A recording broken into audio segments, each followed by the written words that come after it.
Hello and welcome to day 29 of 30 Days of Godzilla. Today we will be taking a look at the final Godzilla film made by Toho, Godzilla Final Wars. This movie here is like an overdose of craziness. There's tons of monsters, fight scenes, an insane villain, and explosions. Lots and lots of explosions. There is so much going on here that it can be tough to digest. I can't think straight because I'm just so in awe of how crazy this movie is. For one thing, this movie must hold the all-time record for explosions in one movie. I mean, look at every scene. Explosions, explosions, explosions! This movie is a mixture between The Matrix, Godzilla, Dragon Ball Z, and explosion porn because of how many explosions are in this movie. Interpret this movie as sort of a greatest hits album for like some band, because this movie brings together a lot of elements that a lot of people like to Godzilla, such as all the monsters. People like fight scenes, they like aliens, so this movie is like a greatest hits album in a way. So here's the basic outline of the plot for this one. The year is 2004 and the Earth has created a group called the Earth Defense Force, which was created to protect the planet from giant monsters. It consists of some of the most advanced weapon technology, and there are also these people that are called mutants who have these special abilities. Now these mutants, they defy gravity, physics, everything you can think of. They do all these crazy ass stunts in this movie.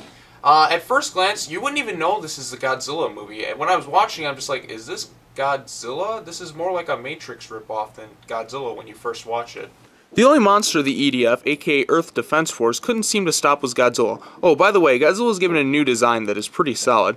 Anyways, we learned that Godzilla had been frozen in Antarctica 40 years prior by their vehicle called the Gotengo. Now, in the present time, 40 years later, everything seems to be cool and all until a bunch of giant-ass monsters start showing up and causing chaos all over the entire planet.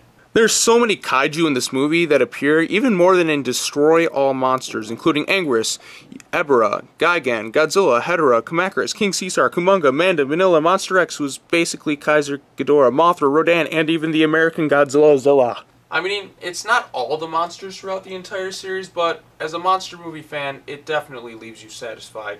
So the monsters continue to attack until they are all simultaneously eliminated by an alien mothership piloted by the alien race of the Exilians, who, if you remember, they were the aliens in the movie The Invasion of the Astro Monster. They try to make everyone seem like they're all good guys, but as we know, aliens are evil. Now, as much as I love the symbionts from Godzilla vs. Mechagodzilla and Terror of Mechagodzilla, the main bad guy in this movie from the Exilians is definitely the craziest bad guy in the entire series. If you look at him, he looks like Vegeta from Dragon Ball Z. The aliens eventually reveal themselves and unleash all the monsters and gain control of the monsters. Now, the reason they are able to take control of the monsters and mutants, well, most of the mutants, is because they have this M-based DNA. The only mutant who isn't able to be controlled is this guy named Osaki, or whatever. I guess he's not being controlled because he's not just a mutant, he's this thing called a Kaiser. And basically, when he's a Kaiser, he can do a lot more things than most mutants can do. Even fire energy blast. It's too crazy and too insane to comprehend all that this guy can do. I mean, this movie is just like I said, it's one big overdose of chaos and craziness and insane. Now, with the world pretty much at its knees, the captain of the Gotengo suggests that the only way to save the world is to unleash Godzilla. So they travel to Antarctica and they go and wake Godzilla up. He first battles Gigan, and he completely just fucking destroys him, and out of all the updates in this movie, Gigan's update is by far the best. I have absolutely no complaints with this one. This is a pretty amazing update.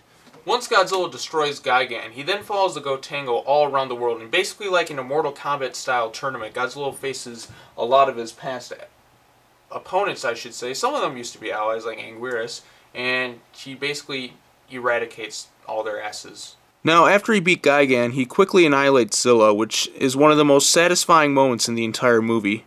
Afterwards, the main bad guy is like, I knew that tuna head was no good. You hear that, you dumb bitch? You're no good. Fucking asshole. Godzilla then continues his rampage by first destroying Kumonga, then Kamacuras, and in between all of this, Manila shows up. Because, I guess they had to fit him in the movie somewhere. Anyways, Godzilla then takes out a few of his old allies in a 3-on-1 assault, including Anguirus, King Caesar, and Rodan. Soon afterwards, they arrive on the mothership where the finale takes place. A seemingly new monster then appears called Monster X. Hint, hint? The two then continue their battle, but it appears that the both of them are seemingly equally matched. The Xiliens repair Gigan, but Mothra comes in and it's now a tag team battle. Both Mothra and Gigan battle seemingly to the death, and then it just becomes Godzilla versus Monster X, who then transforms into, you guessed it, Ghidorah.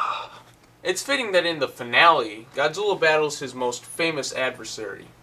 But while all of this is going on, Osaki and the Xilien leader have an epic battle, and then Godzilla and King Ghidorah, or Kaiser Ghidorah as he's called in this movie, keep on fighting. Then an all-out war continues, and then there's explosions and chaos, and it just all keeps mounting, and explosions and explosions and explosions. And it's explosions and explosions and explosions. The human brain can't physically process all that's going on in this movie at once. It's just too much. Just dial it back a little. But no, this is the finale. We just gotta throw so much shit at the audience. The Xilien leader gets destroyed, and then everything just fucking explodes. So Saki's able to help Godzilla defeat Kaiser Ghidorah, and on top of all of that, we get the biggest explosion of all. I mean it, they had to end with an explosion. After all the explosions in this movie, they just had to end with what? An explosion.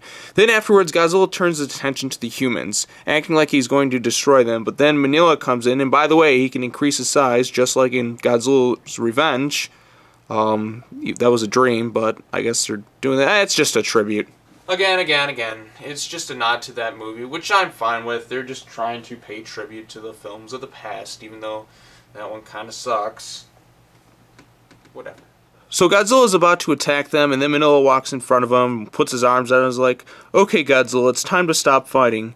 And then Godzilla, reluctant, is like, okay, I'll stop. The moment is pretty cheesy, but it's great.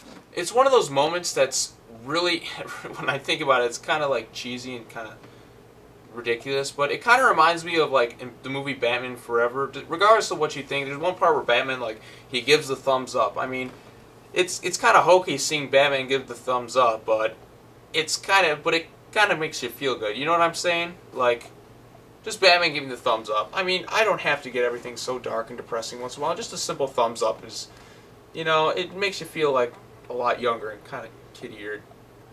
There's something that you feel when you see the hands like, no, you can't do it anymore, or, oh, the war is finally over. Or, it's just one of those cheesy, good felt type of moments, if that makes any sense. So Godzilla finds it in himself to forgive mankind, so Manila and Godzilla head out to sea as Godzilla lets out one final roar and all is forgiven.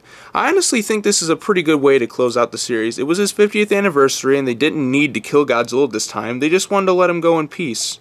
So there it is, Godzilla Final Wars, and didn't I tell you it was insane? Everything is just taken to the extreme, and it's a fun, crazy movie. I do feel like that because there is so much going on that it does somewhat hurt the movie. I feel like the main problem here is that Godzilla gets lost in the movie, and that the focus isn't really too much on him. I mean, Godzilla is, after all, the main draw to the movie and to the franchise, hence why they have so many damn Godzilla movies that I just go completely crazy over. I mean, I feel like he should have been more in the forefront of the movie because he's kind of like taking a backseat to the human characters and their war with the Xiliens. It doesn't feel like the movie's focus is on Godzilla all that much because of all the stuff that's going around. Still, the kid inside me loves Godzilla Final Wars. It was a great way to close out the 50th anniversary of Godzilla. After this, Toho said they wouldn't make another Godzilla film for at least 10 or more years, although Godzilla did make a brief cameo in the film Always Sunset on 3rd Street 2. It's a great cameo, and it was cool to see Godzilla make a comeback. I even remember a few years back hearing about a Godzilla 3D IMAX short film that was to be directed by the director of Godzilla vs. Hedorah, and I'm surprised that they didn't really follow through. I mean, I heard rumors about it, but it didn't go through, which kind of sucks. But I still hear that the director of that movie still plans on making Godzilla vs. Hedorah 2. So hopefully that comes into play sooner or later. Wow, it's really been 10 years? I can't believe it, but tomorrow is the day, people. Today we will be finally getting a new Godzilla movie. I honestly can't express how excited I am. I've waited 10 years for a new Godzilla movie, and I'm finally going to get it, and it might end up being the best Godzilla movie ever made. You never know. After I finish reviewing Godzilla 2014, I will be sure to try and rank all of the movies from weakest to best. Anyways, I think it's time to wrap this up. Alright, people. Godzilla 2014 comes out tomorrow, and my excitement is going, woo! Oh, man. I can't believe it. Tomorrow's the day. Godzilla 2014. I can't wait. So, even though this 30 days of Godzilla marathon, it's been fun for me. I mean, I'll get my concluding stuff done tomorrow, obviously. But, you know, I just... Wow. Godzilla 2014 comes tomorrow. For everyone who stuck around and watched each and every one of these videos, I thank you, because it makes it worthwhile to see that everyone else who's on these videos is sharing my love for Godzilla. Or if you're somebody who wants to gain some knowledge, or if you're someone who just subscribed to my channel because you just like my other videos in general who watch this, thank you all for watching, everybody. Tomorrow's the big day. I hope after watching 29 of my videos, which is basically a countdown / hype for the new Godzilla movie, that everyone's going to go see it because it looks amazing and I just can't wait. So, even though tomorrow we conclude our 30-day marathon, people, I will still be here and I'll still be making videos for you. I'll probably make some more Godzilla videos for sure, but tomorrow's the day. So, once again, thank you all for watching. I'll be sure to see you all tomorrow after I review Godzilla 2014, and damn, I'm excited. Have an awesome day, everyone. Bye-bye.